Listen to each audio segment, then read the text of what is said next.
जय हिंद मेरे डियर साथी, मैं हूं विकास कुमार। आज हम देखने वाले हैं एचएपी यानी ह्यूमन फिजियोलॉजी एंड एनाटॉमी का कुछ महत्वपूर्ण टर्म और कुछ क्वेश्चन छूट गए थे। इसमें सुपर 25 क्वेश्चन में से कुछ शॉर्ट हो गया था। ठीक है, देखिए जो सुपर 25 क्वेश्चन आप लिए हैं तो उसे आप लिखिएगा ही लिखिएगा, उसे थोड़ा सा और इलोबरेट करके लिखेंगे। अब अकॉर्डिंग टू नंबर आपको तो पता है कि किस तरह से लिखना है। ठीक है, तो कुछ टर्मोलॉजी बची हुई तो इसे हम अच्छे से डिफाइन कर लेते हैं। सबसे पहले आपसे 1 नंबर में या लास्ट में पूछ सकता है या 3 नंबर में पूछ सकता है। ठीक है, या कोई 3-4 टर्मोलॉजी देगा, कहेगा डिफाइन एनी 3 नंबर में पूछ सकता है। तो इसी तरह से बहुत सारे क्वेश्चन यहाँ से इंक्लूडेड हैं। ठीक है, तो हम इसमें स्टार्ट करते हैं। पहले देखते हैं एनाटॉमी। नाम से ही पता है एनाटॉमी होता क्या है। Anatomy is a branch of science in which deal with the internal organ structure is called anatomy. मतलब क्या हो रहा है, एनाटॉमी एक ब्रांच ऑफ साइंस होती है। किसी भी चीज़ को अंदर के फाड़ के देखो, कहीं अंदर दिखावा मर दे तो अंदर जो देखते हैं तो उसी को क्या बोलते हैं, एनाटॉमी बोलते हैं। फादर ऑफ एनाटॉमी किसे बोलते हैं, यानी एड्रियस वेसिलियस। यानी क्या होता है, एंड्रियस वेसिलियस होते हैं। ठीक है, ये समझे, एनाटॉमी समझे कि नहीं। मतलब किसी भी एनिमल है उसके अंदर जितने भी स्ट्रक्चर उससे देखते हैं तो एनाटॉमी कहलाती है। ठीक है, अब इस पे आते हैं फिजियोलॉजी। फिजियोलॉजी जो ब्रांच ऑफ यानी branch of biology that deal with the function and metabolic activity of living organism. कहने का मतलब क्या होता है, कोई ऑर्गेनिज्म है, ठीक, उसके फंक्शन के बारे में, उसका मेटाबॉलिक एक्टिविटी के बारे में जानना क्या कहलाता है, फिजियोलॉजी कहलाता है। क्या कहलाता है, फिजियोलॉजी कहलाता है। ठीक, ये हो गया। अब कमेंट बॉक्स में कितने लोग ऐसे हैं जो क्या कर देते हैं, फादर ऑफ फिजियोलॉजी को लिख के दिखाएंगे। क्या फादर ऑफ फिजियोलॉजी को कमेंट बॉक्स में लिख के दिखाइए कौन है, ये पूछ सकता है मेरे भाई। ठीक है, इसीलिए हम आपको दिख देर थोड़ा थोड़ा करते जा रहे हैं। ठीक है, अब क्या लिखा है देखिए, साइड यानी सेल बायोलॉजी क्या होती है। देखिए लिखा है सेल, नाम से ही पता सेल के बारे में पढ़ना क्या कहलाता है, सेल बायोलॉजी कहलाती है। ठीक, in the cell biology we will study about the structural क्या स्ट्रक्चरल चेंजेज इन यानी structural development of cell during the cell division. ठीक है, ऑल सेल डेवलपमेंट। अब सेल डिवीजन क्या होता है, जब एक सेल से यानी सेल कोई एक सेल से डिवीजन करके 2 सेल डिवीजन कर दो, यानी एक सेल है, एक से जब 2 करता तो उसे हम सेल डिवीजन बोलते हैं। अब ये 2 तरह के होते हैं।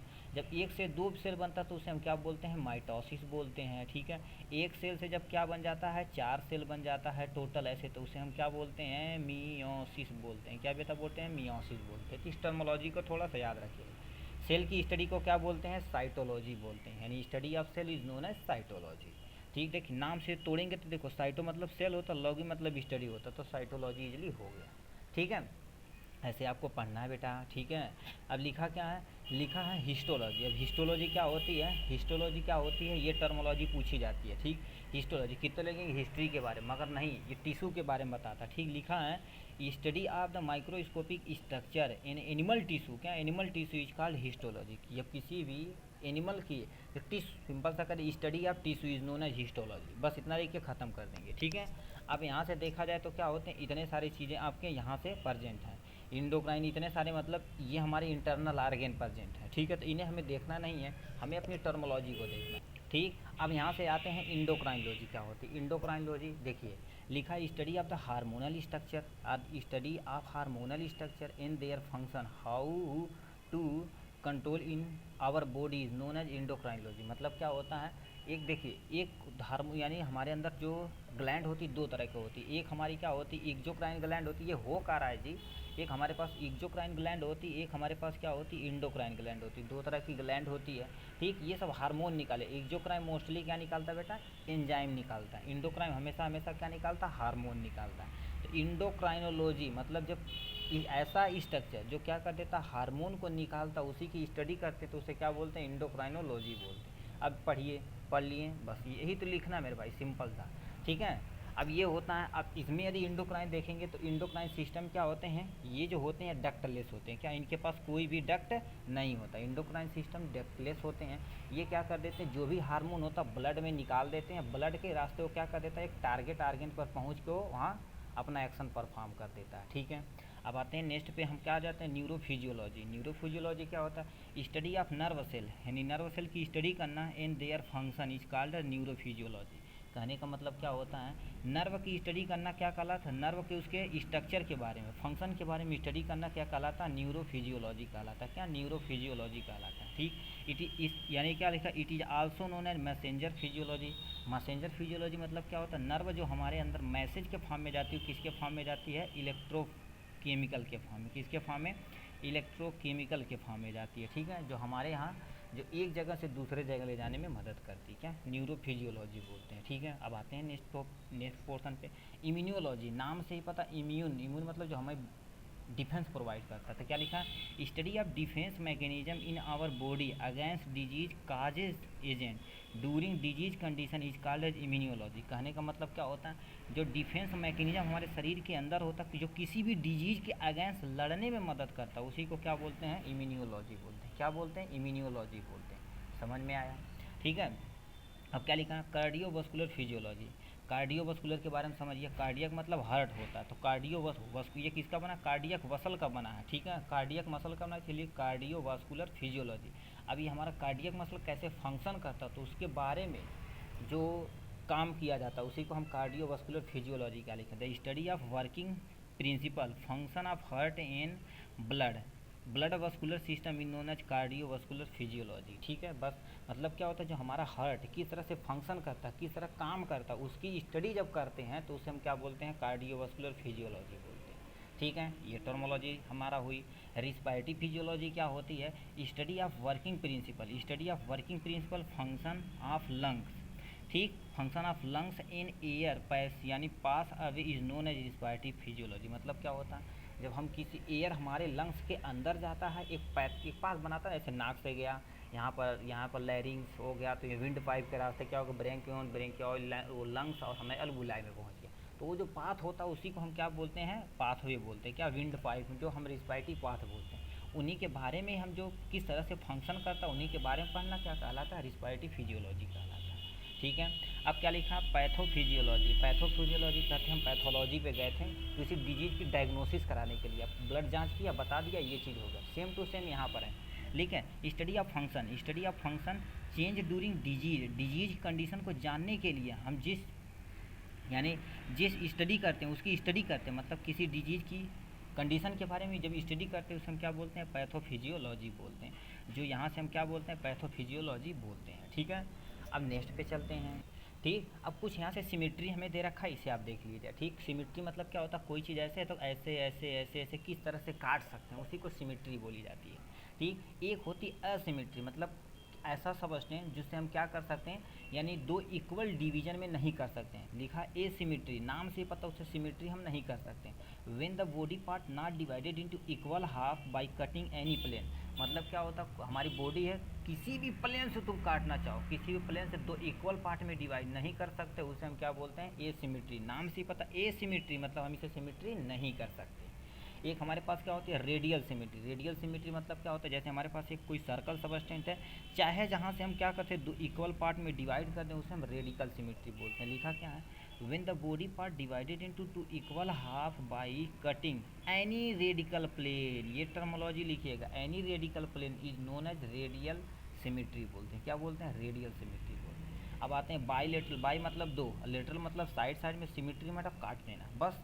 मतलब जैसे ये आप जैसे मान लेते हैं, एक हमारी एक कलुआ इंसान है, एक कलुआ बोलते हैं ना, एक कलुआ यार का कलुआ है, देखिए यहाँ से ये कलुआ है, कलुआ, अरे बुरा मत मानिएगा जी, ठीक है, देखिए, ठीक, अरे यार बहुत हम तो नाटा है, हम तो नटवा कहते हैं, ठीक है। तो देखिए क्या होता है, अब लिखा बाईलेटरल, हमें क्या कर दिए थे, दो इक्वल पार्ट में, यानी एक पार्ट इधर हो गया, एक पार्ट इधर हो गया, दो इक्वल पार्ट में डिवीजन कर देना क्या कहलाता, बाईलेटरल सिमिट्री कहलाती है। अब लिखा क्या है, when the body part divided into two equal half by cutting any one plane, यहाँ देखिए लिखा है one plane, any one plane से यदि काटा जाता है तो उसे हम क्या बाईलेटरल सिमिट्री बोलते हैं। ये तीनों टर्मोलॉजी समझ में आई होगी। नेक्स्ट पे चलते हैं, ठीक। अब हम थोड़ा सा एनिमल टिश्यू का ये फ्लो चार्ट देख लेते हैं। जैसे मान लेते टिश्यू किसे कहते हैं, 3 नंबर में पूछ दिया, इसी चार्ट को आप डिफाइन कर दिया, ठीक है। टिश्यू क्या होता है, ग्रुप ऑफ सेल को हम क्या बोलते हैं, टिश्यू बोलते हैं, ठीक। अभी पीछे पड़े हैं, टिश्यू की स्टडी को हिस्टोलॉजी बोलते हैं। ये फ्लो चार्ट बना दीजिएगा। कितने तरह के होते हैं,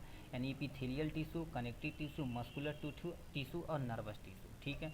इपिथेलियल टिश्यू नाम से पता, ईपी मतलब सबसे हमारे ऊपर पाया जाएगा। जैसे हमारी स्किन है, देखिए हम भी कलुआ हैं जी, ठीक है। देखिए यहाँ से हमारी जो स्किन है क्या सबसे ऊपर है तो इपिथेलियल टिश्यू, इसमें कितने आते हैं स्क्वाइमस इपिथेलियल, जब किस शेप का रहेगा स्क्वायर शेप का रहेगा तो उसे हम स्क्वाइमस इपिथेलियल टिश्यू। अब बनाने कैसे हैं, सबसे पहले प्यारा सा ऐसे बेसमेंट मेम्ब्रेन बनाइएगा, ठीक, इसे नीचे वाले को हम बेसमेंट मेम्ब्रेन बोलते हैं। स्क्वायर बनाना तो यहीं पर क्या करिए ऐसे स्क्वायर बनाते चले जाइए, ठीक है, ये इसे आप कह दीजिएगा सेल, इसे आप क्या हो जाए बेसमेंट मेम्ब्रेन। अब ऐसे बताते चले जाइएगा, कहेगा क्यूबॉइडल टिश्यू इपिथेलियल टिश्यू का पार्ट है, क्यूबॉइडल टिश्यू अब बेसमेंट मेम्ब्रेन बनाइए, इसी के क्यूब शेप में बना दीजिएगा, ठीक। कॉलमनर इसे फिर कॉलम, जैसे आपके घर में कॉलम नहीं होता, कहते हैं कॉलम बना दिए घर, इसी पे बहुत सरिया वरिया लगा दिए हैं, तब इसी पे आप सरिया लगते तरह क्या करिएगा ऐसे हम बना ही देते हैं, ठीक है। ये आपका क्या हो जाएगा यानी बेसमेंट टिश्यू हो जाएगा, ठीक है, बेसमेंट मेम्ब्रेन हो जाएगा। इसी पे ऐसे कॉलम नुमा बना दीजिएगा, ठीक है, मगर पूरा आप बनाइएगा, ठीक है। सिलिएटेड टिश्यू इन्हें जो ये जो बनाएगा इसी पे ऐसे हेयर लाइक स्ट्रक्चर ऐसे बना दीजिएगा, आपका सिलिएटेड टिश्यू बन के तैयार है। ग्लैंडुलर टिश्यू ऐसा टिश्यू होता है जो कहाँ पर पाया जाता है, केवल जो हमारी ग्लैंड होती है जैसे लीवर ग्लैंड, सलाइवरी ग्लैंड, उन समय देखने को मिलता है, ठीक। कनेक्टिव टिश्यू क्या होता है, ये वेरियस पार्ट को कनेक्ट करने का काम करता है, जैसे एरियोलर टिश्यू, एडिपोज टिश्यू, टेंडान हो गया, लिगामेंट हो गया, कार्टिलेज हो गया, बोन हो गया, ब्लड हो गया, तो ये इनके टिश्यू है। मस्कुलर टिश्यू में आते हैं स्ट्रेटिफाइड टिश्यू जिसे हम वॉलंटरी टिश्यू बोलते हैं, ठीक है। स्मूथ टिश्यू यानी स्मूथ मसल होते हैं, कार्डियक मसल जो केवल और केवल हार्ट में पाए जाते हैं। नर्वस टिश्यू तो बारे में आप जानबा कर रहे हैं, ठीक है। इसे क्या करिएगा भूतनी यानी स्ट्रक्चर ऐसे बनाइएगा, भूतनी की औलाद है क्या भाई ये, ठीक, ऐसे भूत की तरह बना दीजिएगा, ये हो जाएगा, ये इसके अंदर ये हो गया, इसे हम क्या बोलते हैं, ये जो भूत की तरह बाल की तरह निकला इसे हम डेंड्राइट्स बोलते हैं, इसके अंदर क्या है न्यूक्लियस है, ठीक है। यहीं पर हमारे क्या ऐसे प्रेजेंट होते हैं जिसे हम एक्सॉन बोलते हैं, क्या बोलते हैं एक्सॉन बोलते हैं, इसे हम क्या बोलते हैं ये जो पकड़ के रखा हुआ है ये जो है, ठीक, इसे हम क्या बोलते हैं साइनेप्स बोलते हैं, ठीक है, साइनेप्स बोलते हैं, साइनेप्स, ठीक है, साइनेप्स बोलते हैं। इसे स्ट्रक्चर बना के डिफाइन कर दिएगा, आपको फन से नंबर मिल जाएगा, ठीक। नेक्स्ट पेज, ठीक। तो यहाँ से थोड़ा सा ब्लड के बारे में देख लेते हैं। ब्लड एक क्या होता है, ब्लड फ्लूइड कनेक्टिव टिश्यू होता है जो हमारे अंदर ऑक्सीजन को ट्रांसपोर्ट करता है with the help of haemoglobin. Nutrition हो गया, हार्मोन हो गया, हीट हो गया, सबको ये प्रोटेक्ट करने में मदद करता है, ठीक है। देखिए स्टडी ऑफ ब्लड की जब स्टडी करी जाती है तो उसे हम क्या बोलते हैं हीमेटोलॉजी सिस्टम बोलते हैं, क्या हीमेटोलॉजी यानी हीमेटोलॉजी सिस्टम बोलते हैं, ठीक है। अब यहाँ से कहाँ बनता है, हमारे अंदर क्या बनता है बोन मैरो में बनता है, स्प्लीन में बनता है, ठीक। और जो छोटे बेबी होते हैं उसमें क्या लीवर में बनता है तथा स्प्लीन में बनता है, ठीक है। ये हो गया। अब बनने के प्रोसेस को हम क्या बोलते हैं हीमेटोपोइटिस बोलते हैं, क्या बोलते हैं ब्लड के बनने को हम क्या बोलते हैं हीमेटोपोइटिक बोलते हैं, ठीक है। अब कंपोजिशन ऑफ ब्लड यहाँ से देख लीजिए क्योंकि ये फ्लो चार्ट आपसे पूछ सकता है, ठीक है। कंपोजिशन ऑफ ब्लड, ठीक है। देखिए आपके प्लाज्मा कितने होते हैं ब्लड में, हमारे ब्लड के टोटल 55% प्लाज्मा होते हैं और 25% क्या होते हैं एलिमेंट होते हैं। एलिमेंट में क्या आ सकते हैं आरबीसी का नाम सुने होंगे, डब्ल्यूबीसी का नाम सुनेंगे, प्लेटलेट का नाम सुनेंगे। इनका दूसरा नाम याद रखिए, आरबीसी को इथ्रोसाइट बोलते हैं, प्लेटलेट को थ्रोम्बोसाइट बोलते हैं, डब्ल्यूबीसी को ल्यूकोसाइट बोलते हैं। यहाँ पर हो गया, ठीक। अब प्लाज्मा के अंदर दो चीज़ें होती हैं, प्लाज्मा प्रोटीन होता है और बहुत सारे क्या nutrition, hormone, protein, wastage product होते हैं, ठीक है। तो यहाँ से आप इसे देख सकते हैं, ठीक है। अब यहाँ डब्ल्यूबीसी यानी अब नीचे सर क्यों लिखे हैं अभी बता दिया जाए। डब्ल्यूबीसी दो तरह के होते हैं, ग्रेनुलोसाइट एक ग्रेनुलोसाइट होता है। ग्रेनुलोसाइट के अंदर क्या होता है बेसोफिल प्रेजेंट होता है, इसोनोफिल प्रेजेंट होता है, न्यूट्रोफिल प्रेजेंट होता है, वही जो लिखे हैं जो आपके लिए बहुत ही इम्पोर्टेंट है। ग्रेनुलोसाइट मतलब क्या होता है, ठीक। और ए ग्रेनुलोसाइट मतलब क्या होता है ये कमेंट बॉक्स में आप लिख के दिखाएंगे, इसका 2 क्वेश्चन हमने आप टोटल आज दे दिया, ठीक है।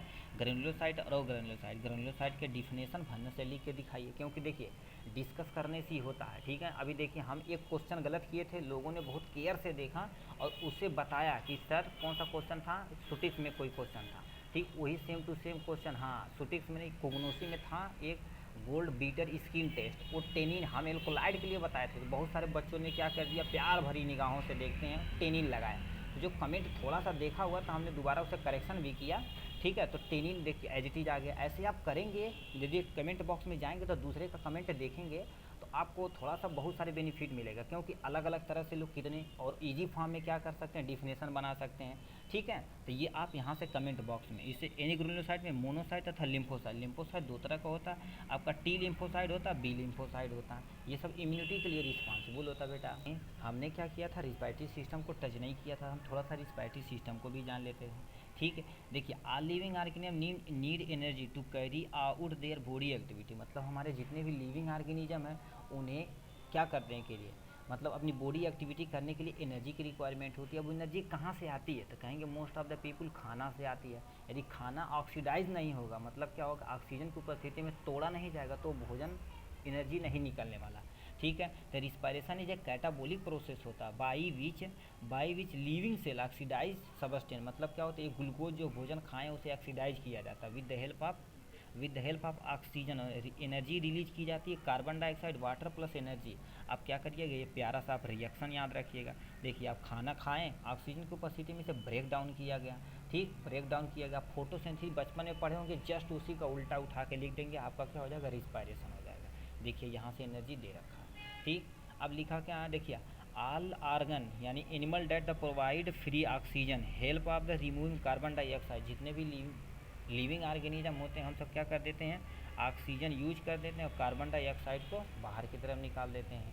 ठीक है, अब ये होता कैसे है, एक पाथ बना दीजिएगा एग्जाम में, और यहाँ पर प्यारा सा डायग्राम थोड़ा सा हमारा बुरा है, मगर अब अपनी मदद से क्या कर सकते हैं, बना सकते हैं। देखिए सबसे पहले कैसे होता है, अब इसकी मैकेनिज्म आप समझिए। सबसे पहले देखो क्या दिया, एयर हमारे नोज में इंटर करता है। अब कैसे, वाई द डिफ्यूजन, क्योंकि हमारे अंदर क्या हो गया, ऑक्सीजन की कॉन्सेंट्रेशन कम है, एटमॉस्फियर में ज़्यादा था, हायर लो की तरफ हमारे नोज में जाती है। नोज से कहाँ पर जाती है, ये देखिए नोज से ये वाला जो रीजन होता है इसे हम क्या बोलते हैं, फेरिंग्स बोलते हैं। क्या बोलते हैं, फेरिंग्स रीजन बोलते हैं। देखिए यानी नोज से फेरिंग्स में गया, फिर लैरिंग्स में गया, फिर ट्रैकिया यानी विंड पाइप की मदद से क्या कर दिया गया, यहाँ पर चला आया। ठीक, ऐसे एरो बनाते चलिए, ठीक है, यही बनाते चलिए। ठीक, देखिए यानी विंड पाइप में से कहाँ चला है, ब्रोंकियोल में। ब्रोंकियोल की दो तरह की होती है, एक प्राइमरी ब्रोंकियोल, यहाँ ये प्राइमरी होती है, यहाँ से जो दो में डिवाइड हो जाती है उसे सेकेंडरी बोलते हैं। ठीक, इसे आप सेकेंडरी भी लिख सकते हैं, अंदर जाकर टर्सरी हो जाती है। ठीक है, देखिए यानी ब्रोंकिया तो ब्रोंकियोल हो गया। अब ये लंग्स, पूरे को हम क्या बोलते हैं, लंग्स में एक पार्ट होता है एल्बुलाई, जहाँ पर क्या होता है आपका एक्चुअली एक्सचेंज ऑफ गैस होता है। क्या होता है, एक्सचेंज ऑफ गैस होता है। एक्सचेंज ऑफ गैस का यही आपका काम हो गया। ठीक है, तो यही आपको टोटल लिखना पड़ेगा, मगर अब इस जब लॉन्ग में आएगा 5 नंबर में तो ऐसे लिखिएगा, पहले ऊपर जो लिखे हैं उसके लिखिएगा, फिर नोज की हेडिंग डाल के आपको अच्छे से डिफाइन कर दीजिएगा। मगर ये एक पेज में ज़रूर बनाइएगा, क्योंकि एग्जामिनर देखेगा कि यहाँ लड़के को कुछ आ रहा है। अब बार एक नोज उस पेज में लिखें फिर उसके भी लिखें, ऐसा नहीं, मतलब एक जगह दिखा दीजिए कि सर हमें आ रहा है, जितनी चीज़ें आप पूछ रहे हैं हमें चुटकियों में आ रहा है, क्योंकि पढ़ाया कौन है, अपना भाई। ठीक है, तो ये यहाँ से अपना लिख सकते हैं। ठीक, चलिए ठीक, अब हम आते हैं कि इस पे ईयर पे आ जाते हैं। ईयर क्या होता है, हमारा एक सेंस ऑर्गन होता है जो किसी हियरिंग मतलब सुनने में मदद करता है। अभी हम बोल रहे हैं, आप सुन रहे हैं कि नहीं, किसकी मदद से सुन रहे हैं, कान की नाक की, चलो कमेंट में लिखिए भरने से। तो ठीक, also help in the maintain balance body. जैसे साइकिल चलाते हैं ऐसे करते हड़ी हड़ी हड़ी हड़ी, स्टार्टिंग में करते हैं हड़ी हड़ी, अरे यार ब्रेक मार दिया। अब क्या हम ट्रेंड हो चुके हैं, तो कोई पीछे से बोला तो हमारी बॉडी पोर्शन को मेंटेन कर लेते हैं, मतलब बैलेंस कर लेते हैं। ठीक, hearing the ability to precise sound, मतलब क्या होता है, किसी साउंड को सुनने के लिए हम होता है। ठीक है, अभी कैसे, vibration change into the pressure, यानी वाइब्रेशन प्रेशर में चेंज होता है, जिसे साउंड मीडिया में कन्वर्ट किया जाता है। टाइम ऑफ द आर्गन, अब जिसे हम क्या बोलते हैं, ये कौन कन्वर्ट करता है, ईयर बोलते हैं, पार्ट ऑफ ईयर। यहाँ से देखिए अब डायग्राम इसका बना दीजिएगा। सबसे पहले क्या करिएगा, कोई भी साउंड रहता है, क्या बोलते हैं, कोई भी साउंड रहता है हमारे ईयर पिन्ना, मतलब सबसे ईयर पिन्ना में इंटर करता है। ईयर पिन्ना कलेक्ट करता है क्या, साउंड को, उसके बाद ऑडिटरी कैनाल को दे देता है, जो हमारी नली होती है ऑडिटरी कैनाल, वहाँ से चली जाती है। फिर हमारी जो साउंड होती है ट्रेवलर इनसाइड द ईयर के अंदर क्या कर देती है, यात्रा करती है। ठीक है, ये भी यात्रा करती है, और हम सोचो नहीं थे, हम ही सब यात्रा करते हैं। ये देखिए यहाँ पर चली गई फिर टिम्पैनिक मेम्ब्रेन की। अब ये वाइब्रेशन तथा कंप्रेशन को बहुत तेज़ कर देंगे, जिससे आगे की तरफ आवाज़ जा सके। उसके बाद हमारे अंदर 3 चीज़ें होती हैं, 3 बोन्स होती हैं, जिसे आप याद कर सकते हैं मिस के नाम से। अपनी मिस याद रखिए, मिस, देखिए मिस, यम से क्या हो जाएगा, यानी मैलस हो जाएगा, यानी आई से इंकस हो जाएगा, यस से तुम्हारा स्टीपिस हो जाएगा। तो यहाँ से आप इजीली लिख सकते हैं। अब ये करते क्या हैं, वाइब्रेशन को एम्पलीट्यूड को थोड़ा सा क्या कर देते हैं, इंक्रीज करा देते हैं, और transfer into the inner ear की तरफ क्या कर देते हैं, ये मोस्टली ट्रांसफ़र कर देते हैं। इतना कर दिए, ये आपके होते हैं। ठीक है, उसके बाद कोक्लिया होता है, कोक्लिया में फ्लूइड प्रेजेंट होता है, जो वाइब्रेशन को थोड़ा सा स्लो डाउन कर देता है। जो मीठी आवाज़ होती है वही वाइब्रेशन को आगे जाने देता है। फिर कहाँ भेज देता है, ऑडिटरी नर्व में भेज देता है। ठीक, अब ये क्या भेज देता है, हमारे ब्रेन में भेज देता है। कहाँ पर, इतना नहीं याद है सेरिबेलम वगैरह, तो आप यहाँ लिख सकते हैं ट्रांसफ़र इनटू द ब्रेन में ये ट्रांसफ़र कर देता है। यही पूरा प्रोसेस होता है। अब यहाँ से आप प्यारा से क्या करिएगा, ईयर का डायग्राम बना दीजिएगा। ठीक, आपका क्वेश्चन 5 नंबर या 3 नंबर में बन सकता है। ठीक, चलिए नेक्स्ट की तरफ चलते हैं। यहाँ अपना आप सेंस आर्गन देख सकते हैं, टंग हमारा क्या होता है, एक सेंसरी आर्गन होता है।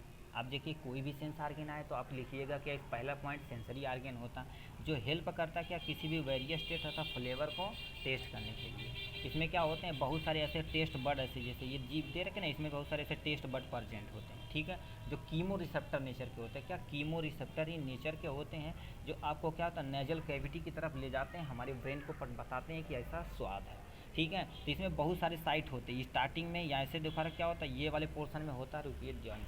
हमारे अंदर क्या होता है देखिए ये आपके बहुत सारे रिसेप्टर प्रेजेंट होते हैं। आगे स्वीट नेचर मतलब ये वाला जो पोर्शन होता है मीठा के लिए होता है ये, और ये तुम्हारा साल्ट के लिए होता है, ये सोर के नेचर के लिए, और ये बीटर टेस्ट के लिए होता है, ठीक है। अब इसमें देखो यहाँ पर लिख दिया यानी स्वीट सोर बीटर टेस्ट मतलब 4 टेस्ट को आइडेंटिफाई करने में मदद करते हैं ज़्यादा से ज़्यादा। अब फंक्शन तो आप लिख ही सकते हैं। सबसे पहले बोलने में किया जाता है, भोजन को मिक्सिंग करने में किया जाता है, चेविंग ऑफ फूड फूड को चबाने में इधर किधर, अरे जैसे क्या होता है इधर आया फिर इधर ले गए, फिर इधर आया फिर इधर ले गए। डांस उसे हम कराते हैं पेट यानी कि इसके अंदर मुंह के अंदर जीभ की मदद से।